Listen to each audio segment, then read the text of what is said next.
തിരുവോണത്തിൻ്റെ അന്ന് വൈകുന്നേരം ഞാൻ എൻ്റെ വീട്ടിലേക്ക് പോന്നിട്ടുണ്ടായിരുന്നു കേട്ടോ. അപ്പോൾ അതാ ഒരു വീഡിയോയിൽ ഞാൻ കാണിച്ചിട്ടുണ്ടായിരുന്നു വീടിന് ഉമ്മറത്ത് തന്നെ നിൽക്കുന്ന റംബൂട്ടാൻ്റെ മരം ഇന്നത്തേക്ക് പഴങ്ങളൊക്കെ പഴുത്ത് നല്ല പാകമായിട്ട് നിൽക്കണുണ്ടായിരുന്നു കേട്ടോ. അപ്പോൾ ഞാനത് പറിക്കാൻ വേണ്ടിയിട്ട് വാർക്കമുകളിലേക്ക് കയറി വന്നേക്കാണ്. താഴെ നിന്ന് തോട്ടി വെച്ചിട്ട് എത്തണുണ്ടായിരുന്നില്ല കേട്ടോ. ഇത് നാടൻ റംബൂട്ടാൻ മരമാണ്, അതുകൊണ്ട് തന്നെ നല്ല ഉയരത്തിലായിട്ട് ഒരു മരം നിൽക്കുന്നത്. പഴങ്ങളും അങ്ങനെ തന്നെ.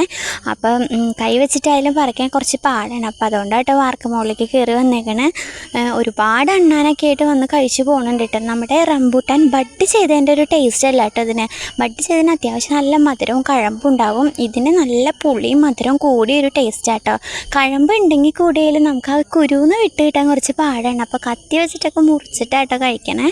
പെട്ടെന്ന് കുറച്ച് അധികം കഴിക്കാനൊന്നും പറ്റില്ല. അപ്പോൾ ഇത് വേറെ എന്തെങ്കിലും ചെയ്ത് അതിൻ്റെ ആ ഒരു പുളിപ്പൊക്കെ ഒന്ന് മാറ്റിയെടുക്കാമെന്ന് വിചാരിച്ചിട്ടാട്ടോ ഞാനിപ്പോൾ ഇത്രയധികം പറിച്ചെടുക്കുന്നത് തന്നെ. അപ്പോൾ ഇത്രയും കിട്ടിയിട്ടുണ്ട്. അടുത്ത വീഡിയോയിൽ കാണാം കേട്ടോ. ബൈ.